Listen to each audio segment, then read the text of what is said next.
nas.bs or call 1242-397-8600. For more information, visit www.nassauLPIA.com.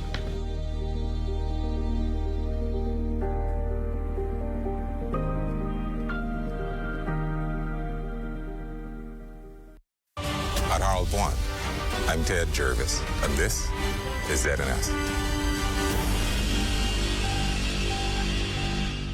The Rundown is brought to you by Commonwealth Brewery Limited.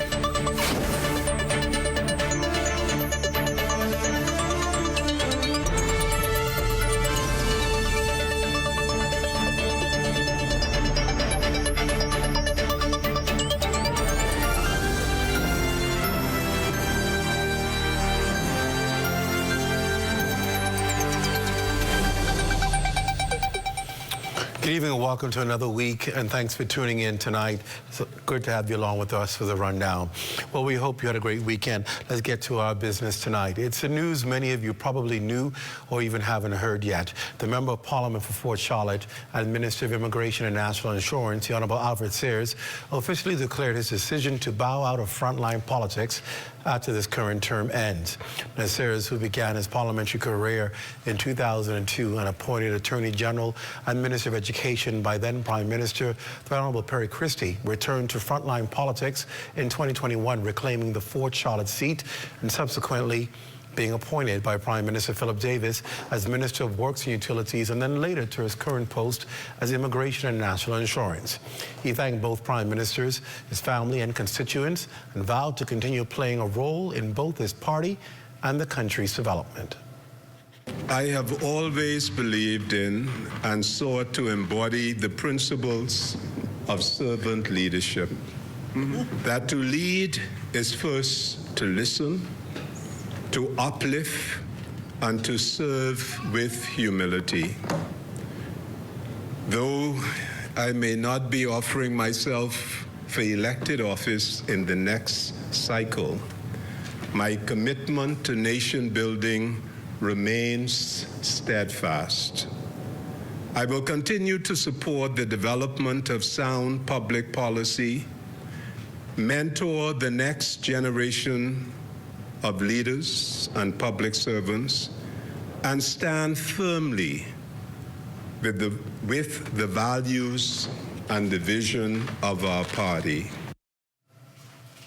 There you go. Anybody who knew Alfred Sears his entire political career, he's always been a diplomat. Some people say a scholar.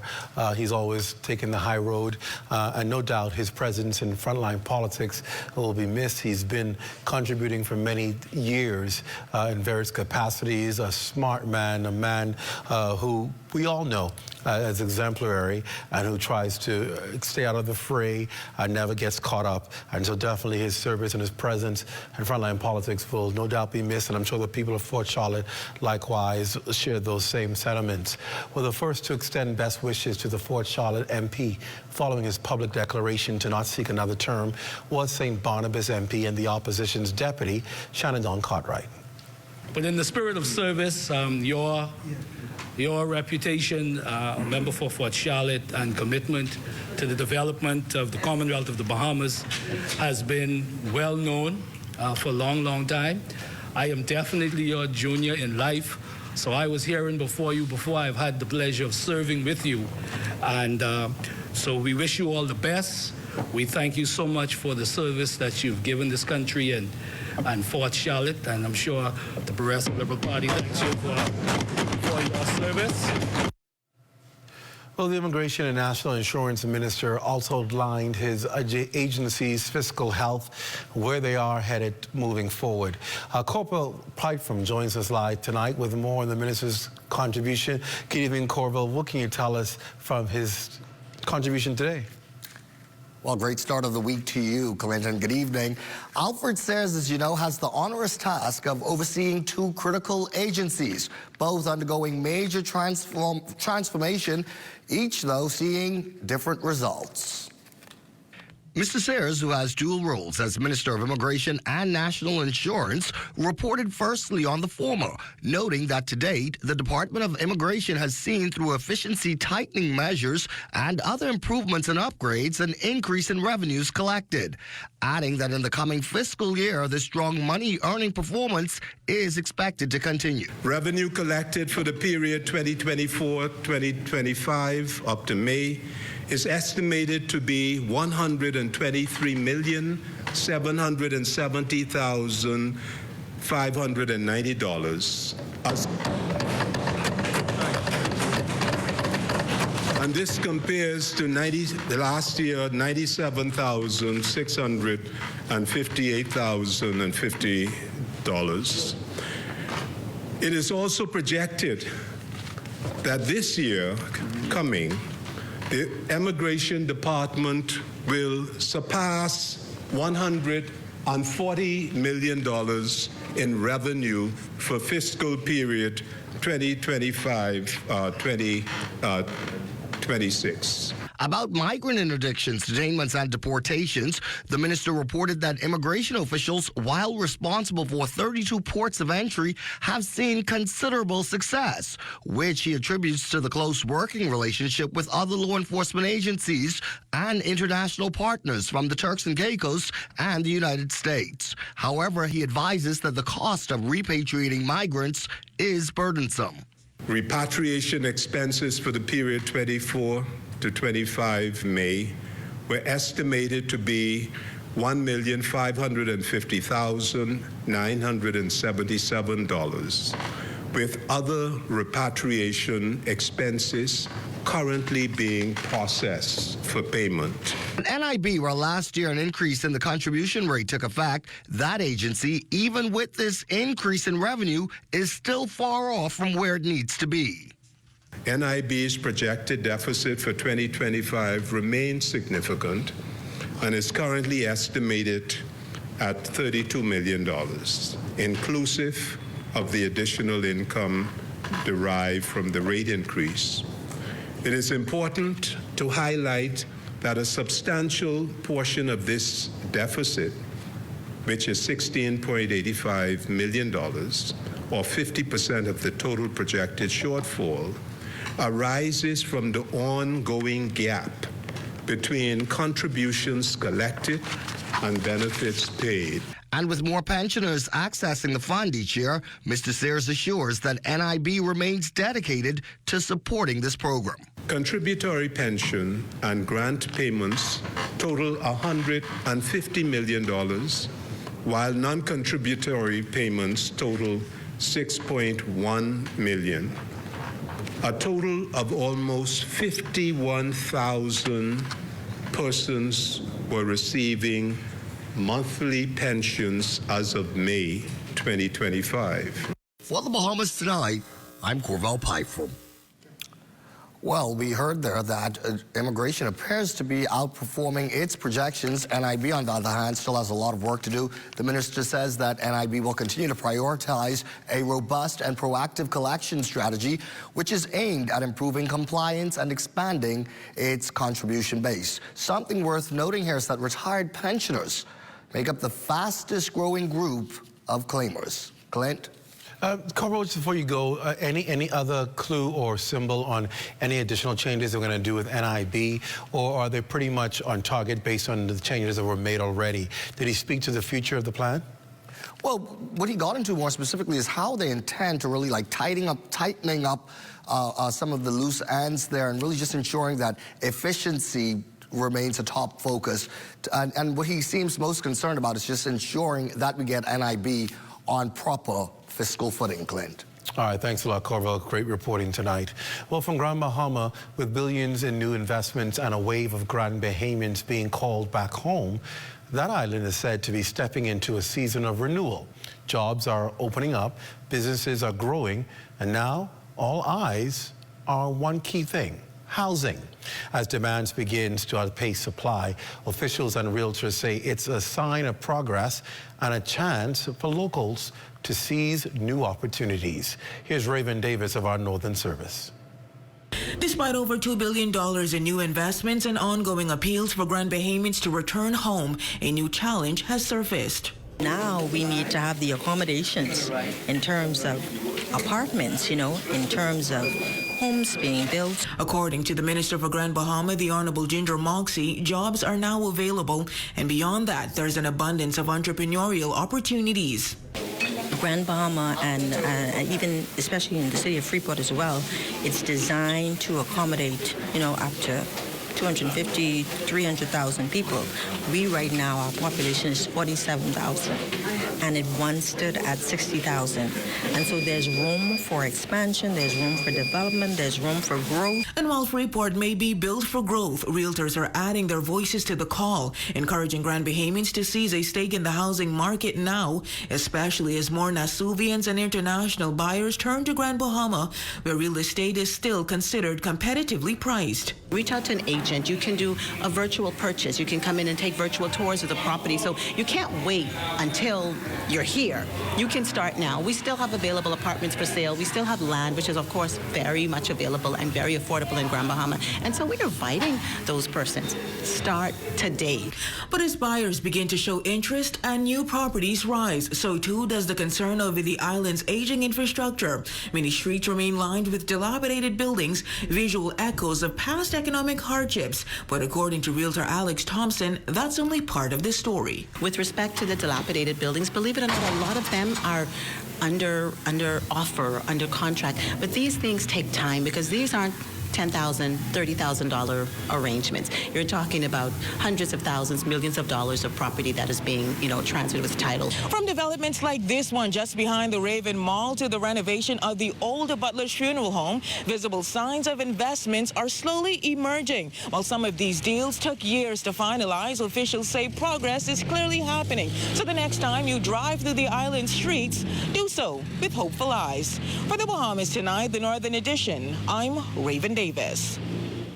All right. Meantime, back here in the Capitol, Social Services Minister, the Honorable Miles Roeder, revealing during his contribution to the budget debate last week that authorities are seeing an uptick in a very disturbing practice: commercial sexual exploitation, a practice widely perpetrated by mothers against their very own underage daughters. Minister Roeder, expanding on this issue, was at ZNS News on the sidelines of last Friday's Labor Day parade, speaking more to just how prevalent the practice has become.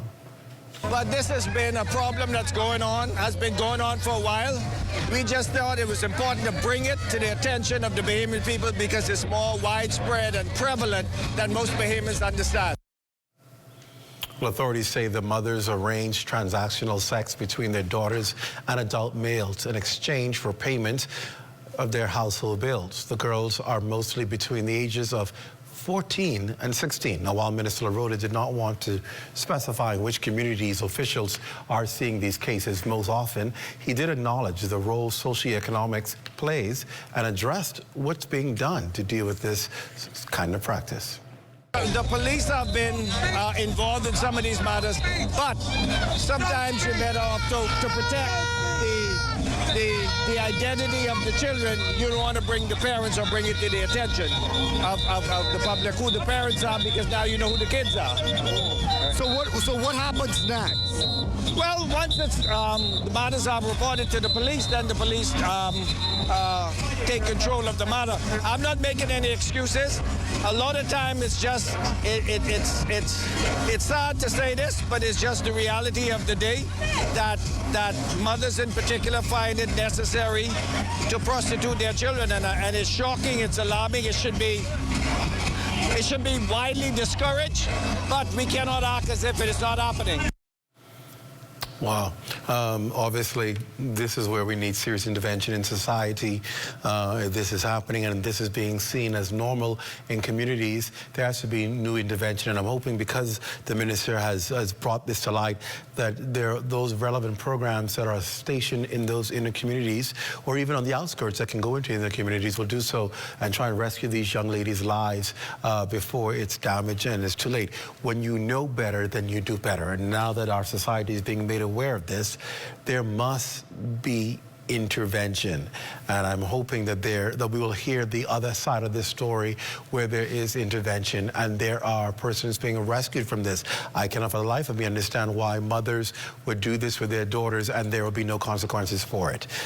We cannot allow the lives of young people to be ruined like this because of a selfish parent who is just become very obviously desperate. And we need to talk more about this. I don't think this conversation should end here with just the minister talking about it. I think we need to have greater discussions about this and talk to people who can bring greater intervention. We cannot allow our society to produce this kind of results and we sit quietly by and just say it's the norm. We cannot accept that. That's not the society we know. And we must begin to intervene until there is change. My 5 cents. Anyway, we're going to a break tonight. Tonight's show will focus more on politics. We've been talking to the opposition. We've been talking to the government about the budget. Now, tonight we're going to talk to another opposition party who, of course, does have representation in Parliament, the Coalition of Independents. We're going to hear their take on the budget and their take on what's happening. We're going to talk to the leader, Lincoln Bain. He's here to discuss a myriad of stories of national interest tonight. So join us on the other side of the break. The conversation with the rundown on Lincoln Bain right after this break. Stay with us, please.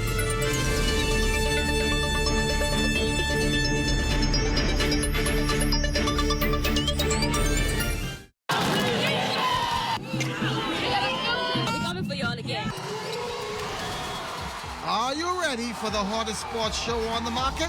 It's called The Timeout, Sundays on the ZNet Television Network. In our first show, 4 decades of sports in the country.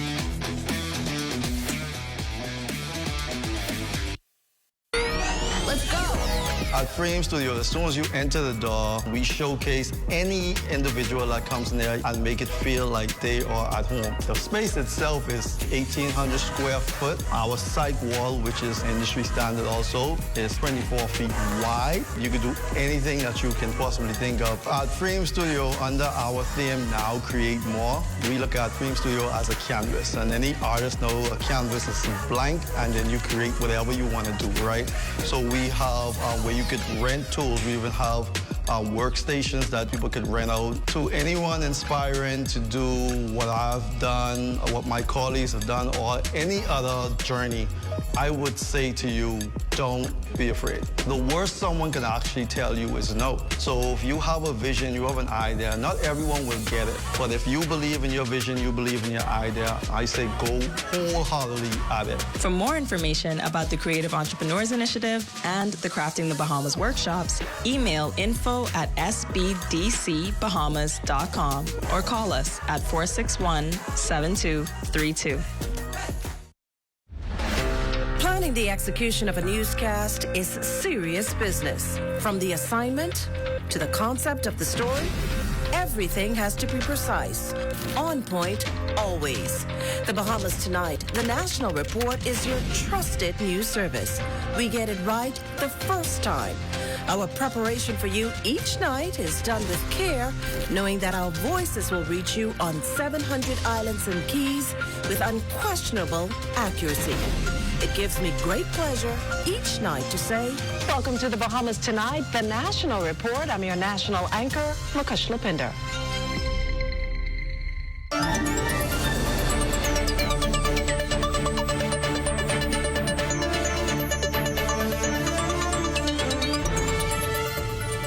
Welcome back to the Rundown. A special good evening to all of you joining us on social media. Those of you in the Lion's Den, I see it's quite active already. And of course, that's us on Facebook. Those of you watching us by YouTube, whether you're watching your cable platforms here in the country, Turks and Caicos, Caribbean, around the world, welcome. It's always good to have you to the Rundown.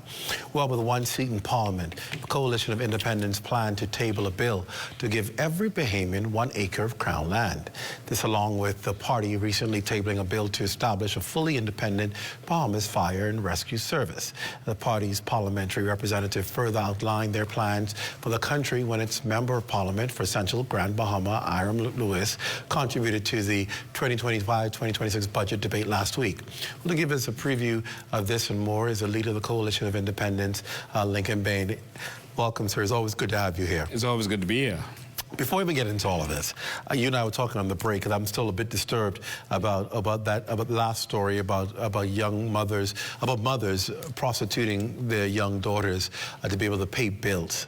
And some people said in the Lion's Den online, you know, what about these good-for-nothing men who actually pay the money?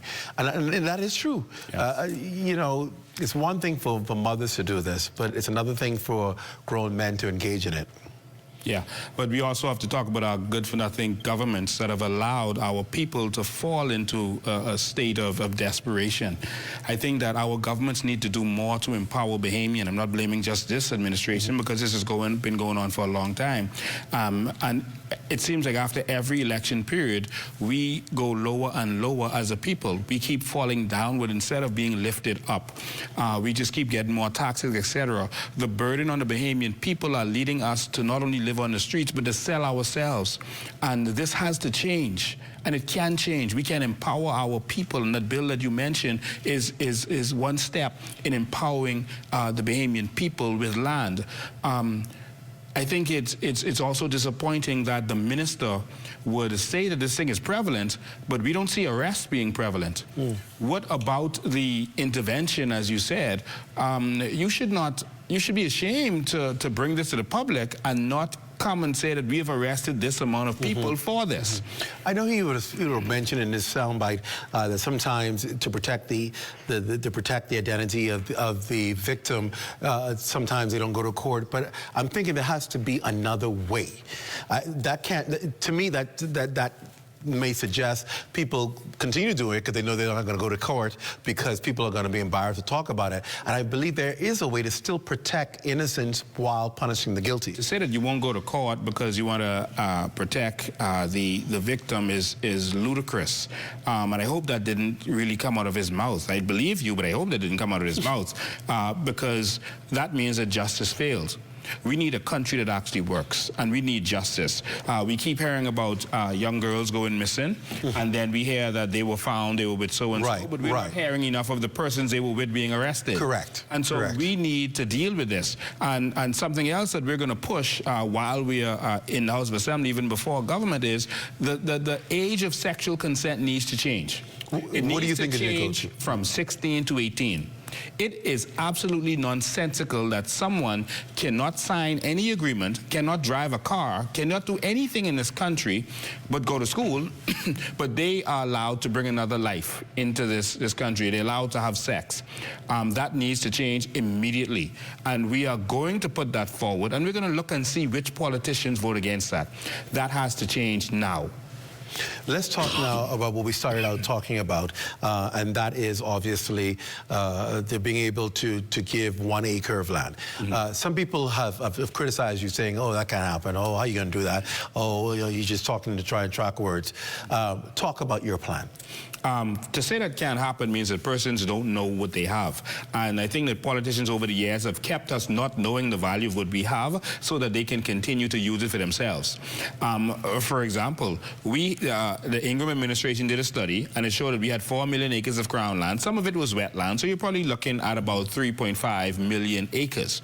If you have 3.5 million acres or even 3 million acres, and there's only 200,000 Bahamian adults, giving each Bahamian an acre of land is only 200,000 acres. That doesn't even touch the inventory.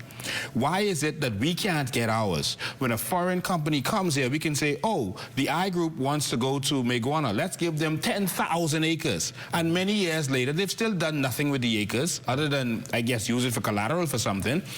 We had the Gin operation come, 5,000 acres to one person. Just gave them 5,000 acres. But when Bahamians want their crown land, they get nothing. And we have companies that get crown land right now in this country.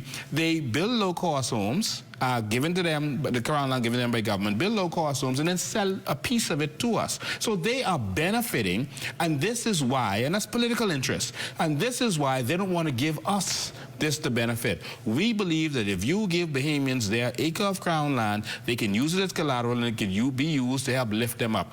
We can't afford to live in this country. We can't afford a place to live in this country. And so we need to bring the cost of living down. And if you give someone an acre of crown land, which is equivalent to 8 pieces of property, And they can use a part of it for collateral and build their house on a part of it. And their children can get a part of it. And so the question now is, do you do this over and over? No, this is a one-time thing for those living now, and their children can benefit. All right, because that's 8 pieces of property, 1 acre. And so you won't do this forever, because if you do it forever, you're going to run out of property. Right. But you do this for those living right now who are adults, and it gives them something to build on. Other nations have done this. Right. America did it. Canada did it back in the day. Of course, they did it for economic purposes and to spread the wealth to their people. Let's talk about the Department of Lands and Surveys, if it's still called that, because that is, and they've admitted themselves, it's a lot of confusion there, right? Because there's things that are outdated, the documents are missing, people still don't know what's Crown land for what's somebody's land, generational land.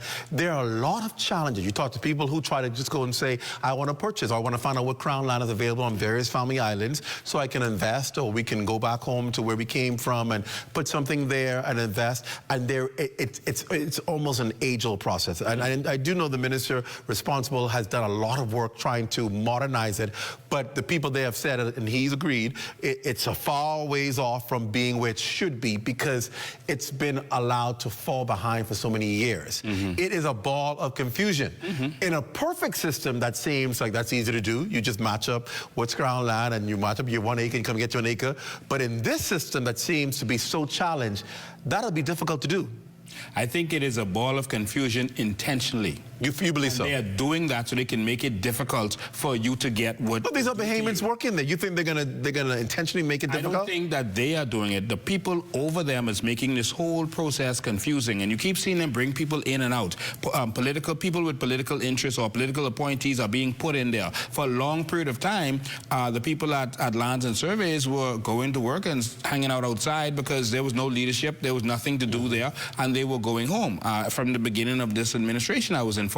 And so there was no leadership there for some time. And so now some leadership is being put there because we've started to speak about this. But they are making this confusion. It's a simple process. It's very simple. They know exactly where the Crown land is. They have maps of where the Crown land is. They have historical maps. I've seen them. So what is the problem? They're making it confusing so that it's difficult for us to get what is ours. The law says that Crown land is for the benefit of Bahamians, of the Bahamian people. That's the law. And so Bahamians have an entitlement to it. But what they don't want is everyone just going and grabbing the Crown land. So that's why they don't announce where Crown is, because if you possess it, it's really difficult for them to move you from it. And we have to do this now, Clint, because our Crown land has been being abused over the years. Foreigners have been coming. Foreigners have been coming here and taking over our Crown land. Will you prohibit foreigners from having access to Crown land? Prohibit foreigners? Yes. No, Crown land is for the benefit of Bahamians. So you will ensure that it's only for Bahamian people? Now, foreigners, if they're making an investment, for example, major investment, can partner with us and the land will be the collateral. So, for example, RCL just got a part of Paradise Island, valuable Crown land, to do a resort there. Instead of just giving it to them or even selling it to them at a discount rate, I would have said, we're going to partner. You're going to partner with our Sovereign Wealth Fund, so you're going to own a part, the Bahamian people are going to own a part, and we will benefit from the profits. So instead of just issuing Crown land to these foreigners, really, when they just come with a dream and no money and then using our land to get the money, we'll do it differently. We have a different kind of mindset. So you have a resort, you want to build on our Crown land, okay, you will partner with us, and our investment is the land. Let's talk about the budget. The 2025 budget is being presented in Parliament. What is the coalition response to the budget presentation? We want to see more empowerment for our people. And what the Minister of Social Services expressed is just a symptom of what's really going on behind the scenes. There are people living on beaches. There are people parked at police stations, single mothers, because they have nowhere to go. People are hurting in this country. And it hurts me to hear, the government bragging about surpluses, etc., when there are so many people hurting in this country and we're pretending and it doesn't exist. And us pretending is an insult to injury for those people who are suffering. And And so we need more empowerment of Bahamians. We need everything to move towards Bahamians. They said they signed a deal for the carbon credits, Clint. Before the last election, they said that Lincoln Bain is selling dreams. Carbon credit isn't real. That's a scam. Don't listen to him.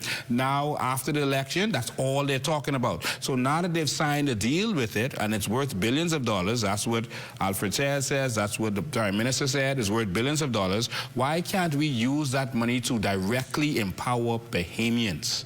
That's what we want, Clint. Because when we empower the people, they are going to live their dreams, they're going to use their gifts, and it's going to benefit the whole society. People say that we're offering people things as an election ploy, et cetera, et cetera. No. Every country that moved from a developing nation to a developed nation did one thing: empower their people. You've traveled to Dubai, you've seen what they've done, Qatar, other nations, Norway, et cetera. They empowered their people, and by empowering their people, 15 people in a cabinet don't determine what happens in a country. The biggest problem in our country is access to capital. Many people have talents and dreams. They can do things, but they don't have the capital to open their business or to take risks, because if you lose, you're in trouble. And so if you start distributing the money to the people and they have access to this capital, now they will build the resorts. They will build the entertainment that the tourists need so they're not bored when they come here. They can build the entertainment they need so they can come off of the ship. They can now do many things in the country that we need, and we can stop depending on politicians. We want to take the power from the politician and put it in the hands of the people. And the first way to empower people is through land. You know why? It costs the government nothing to give us our acre of land. Nothing. All right. We're going to take a first break. When we come back, I want to talk more about the budget and talk more about the coalition and its plans, particularly as we head into election season. Talk a little bit about that. You're watching a rundown with leader of the COI, Lincoln Bain. We're back after this. Stay close.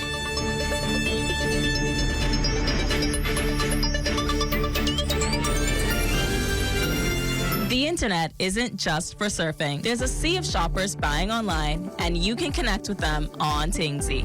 Tingsy is the SBDC's online storefront built for Bahamians. Take your business to the next level by selling to customers online, both at home and around the world. People want Bahamian things, and if you got things to sell, sell on Tingsy. Find out how you can connect with a sea of buyers by visiting TingsyBahamas.com. Hey, what's up, Mario? Hey, Dale, what's going on? Have you seen ZNS new digital platforms? No. Let me go check it out. Good day, Bahamas. I'm Devontae Hanna, and this is ZNS Digital, where we cater to your news and entertainment needs. Are you a foodie? I thought so. Then look out for Digital Bites. Shining a light on Bahamians and the good that they do, ZNS Digital is home to the Sunshine Room. Keeping up with the latest trends, our original content will keep you entertained. Yeah, that's cool. But have you seen the new website?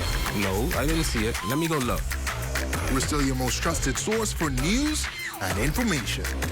That's ZNS Digital? Yeah, that's ZNS Digital, the people station in your pocket.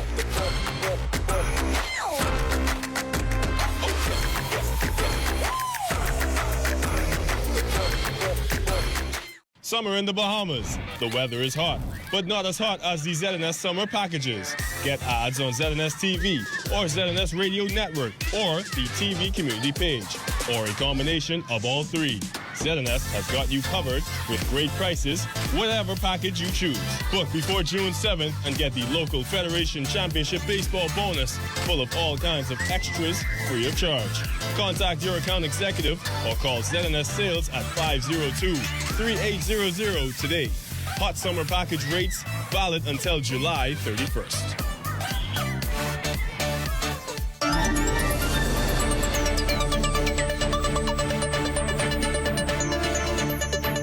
Welcome back to the Rundown. My guest tonight is leader of the Coalition of Independents, Lincoln Bain.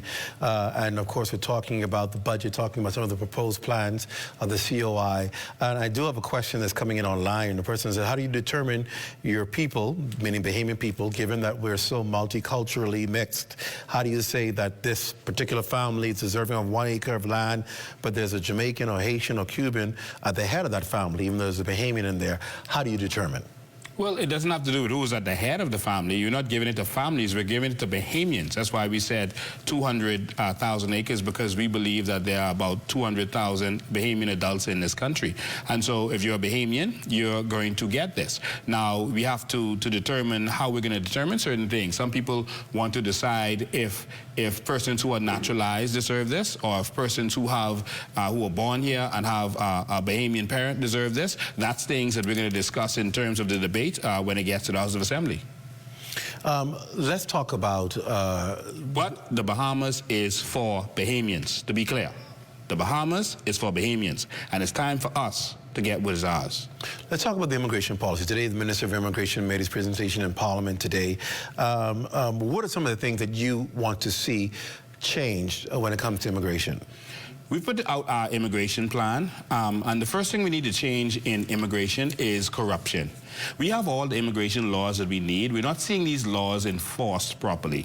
There's a lot of slippage. You've seen persons even being arrested for false passports, or assisting people getting false passports, and people are getting work permits. People are just arriving and getting work permits. So a lot of slackness is going on, and we believe that comes from the top. Based on our experience with the Immigration Department, there are good officers there who want to see what's right for this country, because it's them who contacted us to let us know what was going on when the minister was being accused of certain things. And so we know that they want what's right for this country. And once the leadership is not there putting pressure on them to do certain things, we saw documents where they said, we were told to do this, we were told to do that. But when that goes away, when the leadership is for this country first and making sure that we're not overrun by anyone else, then of course we believe that the people will fall in line. And so we have to make sure that illegal immigrants have nowhere to stay. We have to make sure that the laws are enforced to make sure if you harbor an illegal immigrant, that you're going to be punished. If you hire an illegal immigrant, you're going to be punished. And we feel that once those things are put in place and they have nowhere to go, they're not going to come here. They're going to find somewhere else. The way they do it with Dominican Republic, they're not going there. They're not going to Long Island for certain reasons. And so if we believe that countrywide this thing is disciplined, it will stop happening. And Clint, you know, we're not saying that we're against immigration. Right. We are against illegal immigration because it hurts everyone on both sides. It's hurting the immigrants who are coming here because they were being abused for many years. Their children were forced to grow up in shanty towns with no proper electricity and water, etc., etc. There were persons who would be robbed, and because they were illegal immigrants, they couldn't make a complaint. And so persons targeted them. A woman could be raped, and she wouldn't make a complaint because she was an illegal immigrant, and she knew that she may be deported. And so that's a travesty of justice. We want this country to work properly, so come here the right way so that you can have a driver's license, you can have a bank account, you can live here properly on the record, and we can know how much hospital beds we need because we know how much people are here. Country that you went to, Dubai, their citizen population is just over 300,000, just like us, but their total population is 3 million. So they have a lot of immigrants, but they don't have an immigration problem because everyone goes there the right way. And if you're coming in the country to help them build the country, you can stay and you can benefit. But don't come here the wrong way, take over our land, push people out of their houses, and do things incorrectly. That is not going to happen. And that doesn't just go against Haitians. That's Haitians, Chinese, or whoever come to this country. You're going to come here the right way, and you're going to contribute so that we can benefit. Let's talk. The budget this year, as announced by Prime Minister, focuses on family islands. It's a national budget that he's saying he's focusing on development of the family islands. Talk about some of the plans that the Coalition of Independents has penned for family island development. Anything that they're offering for family islands or anything they're offering in this budget is too little, too late. You're a year out from election. Anything that you're proposing to do, you should have already done. You should not be, after 4 years, now talking about what you're going to do. You should be wrapping up. You should be now bragging about all the stuff that you have done. That's significant. We're not seeing that. The first thing we want to do with the family islands is we want to empower them. We have island states and city government. And what does that mean? That means that the money that's made in Andros stays in Andros. The money that's made in Freeport, in Grand Bahama, stays in Grand Bahama. So they can develop their islands. The problem with all of our family islands is they're neglected. You know why? Because they are depending on some politician in Nassau to give them what they need, to know what they need. And that's why when you go to every single island, there's neglect. All of them. You shouldn't be having conversations about fire trucks and ambulances and roads and clinics. And why? 50 years later? Do you know why you're having a conversation? Because only who feels it knows it. So what we're doing is we're making sure they have their own budget on the family islands that they keep. Each island? Each island. And they send the money, a portion of it, a royalty, to the central government to do central government purposes. And they will have their own cities, and these cities have their own budget. So the people will determine whether they build a dock or a bridge. That's their business. They know what they need in their society. Of course, they'll make sure the schools are finished. You know why? Because their children have to go there. The roads will be fixed. You know why? Because they have to drive on those roads. But when you're depending on a politician, that's when you get disappointed. People ask, well, we don't know if you all are going to do what you all promised to do. No. We're not going to do it. You're going to do it yourselves. We're changing the game. A country that operates properly where you, the people, have the say. We're taking power from the politician and giving it to the people. There's nothing better you can do for the family islands right now. They know what they need. So, is there a direct plan by the COI as far as what it is, point by point, that we want to do in the family islands, aside from just giving them a budget and saying, okay, go ahead and run your island?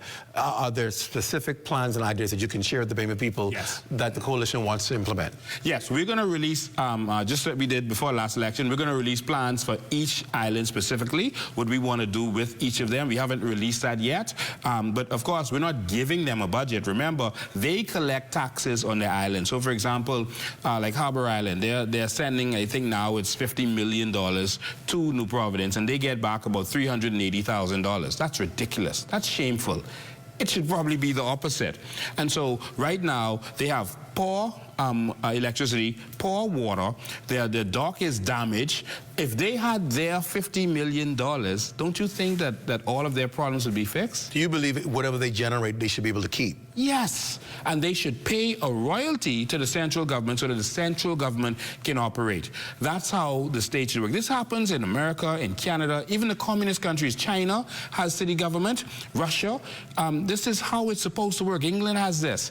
And so our politicians don't want this because they want to keep the control. They want to determine who gets the contract. The people on the family island know who the crooked contractors are. They know who the efficient ones are. They grew up with them. And so everything will be more efficient. And it's like Jethro said to Moses, you put the tens over the hundreds over the thousands, etc., thousands over the millions, so that now you can watch. You can actually have these people accounting, and you can have accounting from every section, and you know what everyone needs. Not a couple people in Nassau trying to run these 700 islands and over 2,000 keys.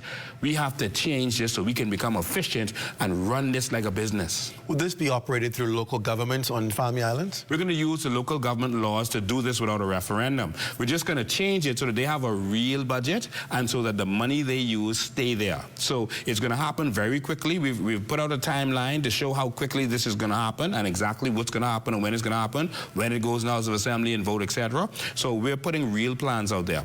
And so using the local government law, we're gonna modify those laws, amend them to make sure that now local government becomes city government. You have a mayor who's responsible. And you know what changes everything?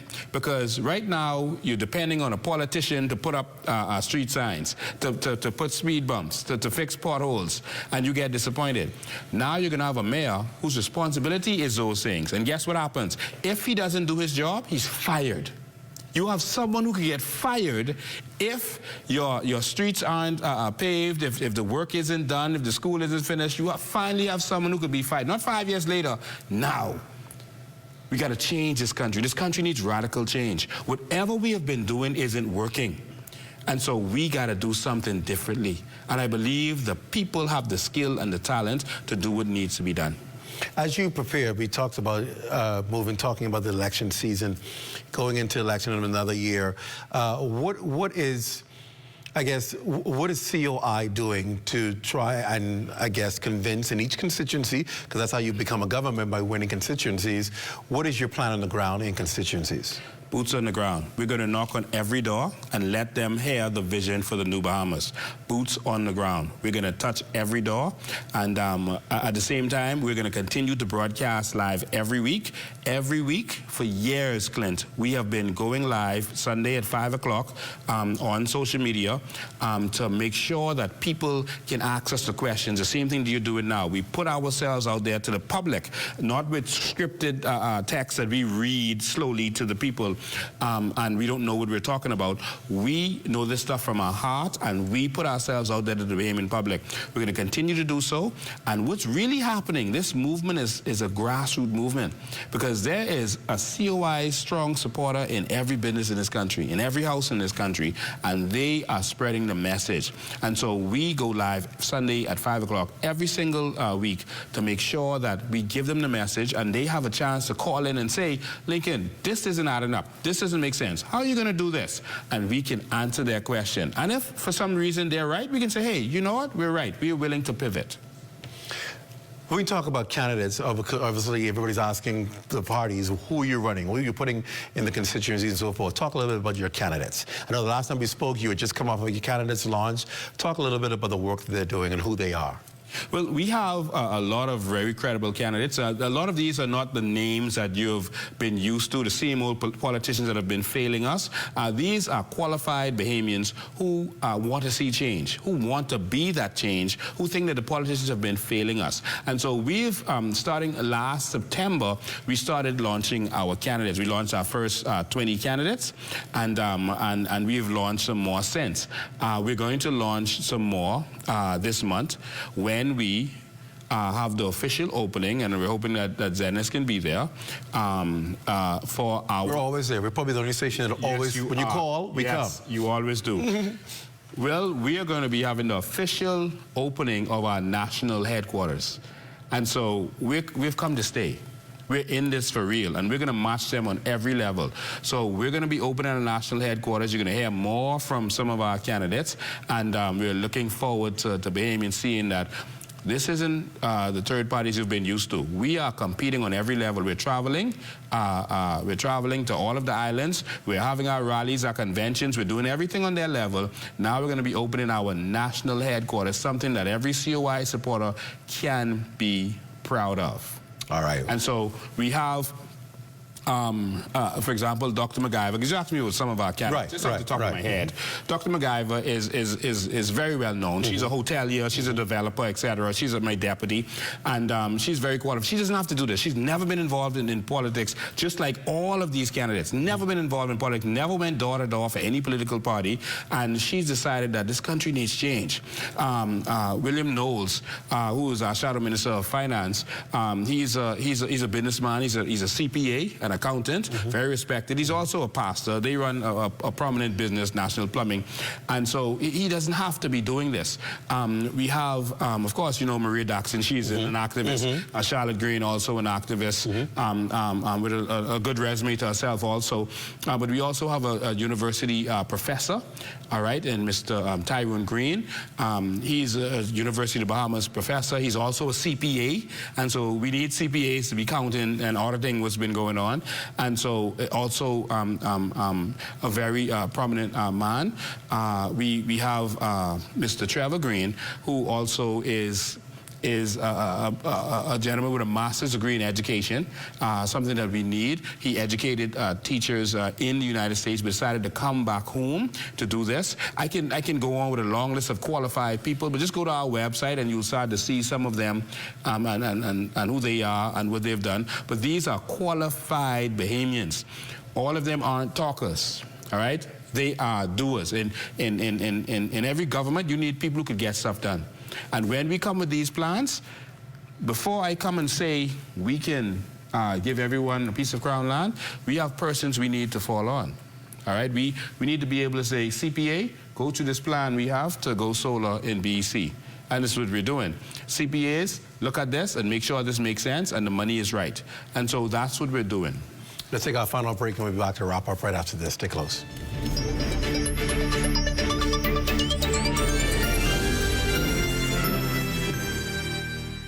The new stuffed crust cheddar flavor has a taste.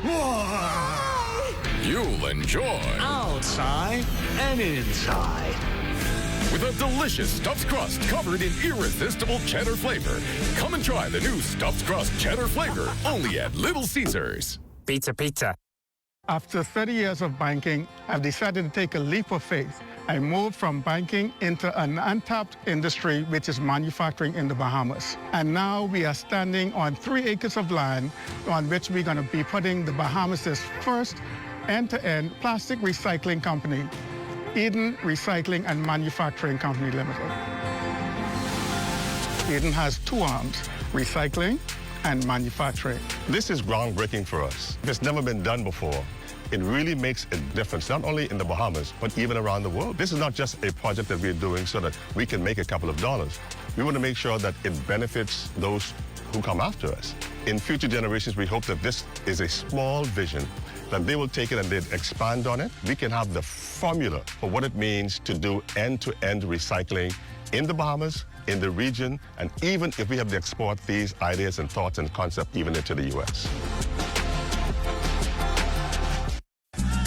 This year, Kingdor National Parkinson Foundation is taking you back to the old school.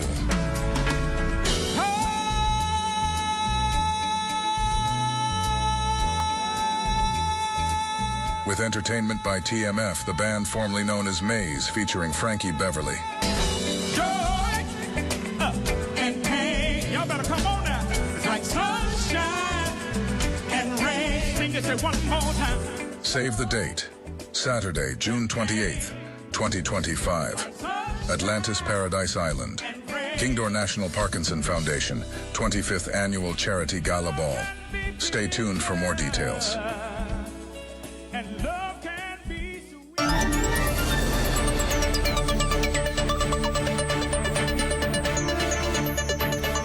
Welcome back. We're wrapping up our discussion with leader of the Coalition of Independents, Lincoln Bain. Always insightful, always good to hear someone talk about what they're at the future and so forth, and what their plans are and how they plan on making it happen.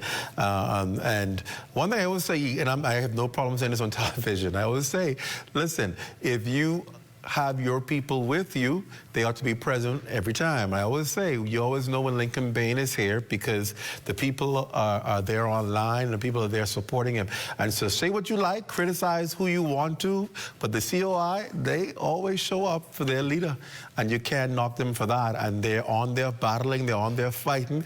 I read them, the whole time while you're talking, I'm reading at them because listen, that's the reality and the nature of it. If you don't have your people supporting you, you ought to question how you're going to move nationally if the people who are a part of you aren't there fighting and in battle with you. And so say what you like. You criticize them much you want, but they're always there. They're always present, and that shows you that they are behind the person that they support. And that's always a good thing. And I wanted to be the first to say that because, you know, I think we've come to a place in this country where we like to discredit what's not normal or what we don't consider the popular way, right, or the normal way. And we discredit it and dismiss it, and then we regret doing it because you recognize that people have impact and people reach people. And I think a lot of people need to move away from this rhetoric of what's routine and start to listen. Start to listen and start to understand that if you are not meeting the needs of people, you're not hearing the hearts and the cries of people, you're going to find yourself wishing you did. Yes. Because at the end of the day, that's what public life is all about, serving people, hearing people. You don't have to agree with everybody say, but you listen to them. People will criticize, people will even, they'll call you names, they'll make memes of you, they'll go after you. You can't take it personal. You have to understand that that is what the nature of it is, and if you are passionate about making a difference, you continue making a difference, and not worry about those who will oppose you. But in these last few minutes, what is the message that you want to get out to the Bahamian people? What is not the norm in this country is for Bahamians to be first. What is not the norm is for Bahamians to benefit from our economies. That is not the norm in this country. It's not the norm for Bahamians to be able to get full access to their crown land. It is not the norm. The norm in our country should not be normal. Yeah. The norm is that the foreigners come and they get all of the benefits, they have all of the rights. The norm is that Bahamians get abused and the unions have to fight every administration to get what was signed for. The norm is that our electricity isn't where it should be. The norm is that we have bad health care. The norm is that we don't have proper fire engines and ambulances. I mean, 50 years later, the norm is not normal. And at some point, we have to say, does it have to be this way? Right. Right. Is this the way it's supposed to be? Right. Do we keep in this same cycle because we just love a political party more than we love ourselves and our children? The norm is that we are being flooded with people from outside of this country, legal and illegal. That's foreigners from the north and foreigners from the south are getting everything while nothing is for us. I heard the speeches on YouTube. Go and look for the 1987 campaign speech of Sir Randall Fox, a man who is my role model and hero. If you play that speech today, that would be relevant today. Nothing has changed from the battle Sir Randall Fox fought for. He's talking about foreigners coming to get the beaches and take access from us. He's talking about the price of everything going high. You can't afford living. You can't afford food and groceries. We keep getting taxed more and more every time. That's the Randall Fox. It is still happening to this day. You know why he said? Because we keep fooling with the PLP and F&M. That's him. This is years later. And at some point, we got to wake up, Bahamas. We got to shake up the system, man. At least let them feel that they are vulnerable. Right now, they don't care. They do what they want. They rape, rob, and pillage. And they don't care about us because we're going to vote for them or their friends. They don't care. We have to shake them up and make them realize you could lose power. Yeah. And for once, we should take the power from them. But we're going to take that power permanently and give it to the people. We don't want power, you know. Some people think that this is about power for us. All of our candidates, if you look at them carefully, none of them were interested in politics prior to this. None of them. Not even activists like Maria Daxon and Charlotte Green, etc. They were never interested in politics. We had to drag Maria to run. We want a new nation that works for Bahamians. Why can't we benefit? Some people don't believe the numbers that we're saying, but do you believe that we should get some benefit? Right. Other countries are doing it. Jamaica is now going to be giving benefits to their people. Checks, directly. Barbados is going to be using universal basic income, giving money to their people every month. Cayman Islands, not Cayman Islands, Turks and Caicos, you see what they've been doing. Now, we see that Guyana is doing this. $100,000 in their money, in their currency, to every person. Why can't we get what is due to us? Because you believe someone is going to squander theirs, so if he's going to squander theirs, you shouldn't get yours? Right. We're not begging, and this is not a handout. It belongs to us. It doesn't belong to the politicians, Clint. It belongs to us, and we have to change our mindset. When a politician comes to you to give you that handout, that's yours. He is giving you what is already yours. We have to change our thinking. And the reason they keep us poor, both parties, is because they want us to feel so grateful when they come with that $100 to say, come on this march, I give you $100. You were in the march. Vote for me. You were in the march. What happened? I was on the march because I felt they desecrated the honor of Sir Randall Fox. Politicians should be able to participate. Every party should be able to participate. But when you say that your campaign is going to be launched on that and you're taking it over, and we see politicians' face, and instead of Sir Randall Fox's face, I have a problem with that. Sir Randall Fox did so much to change this nation, it's mind-blowing.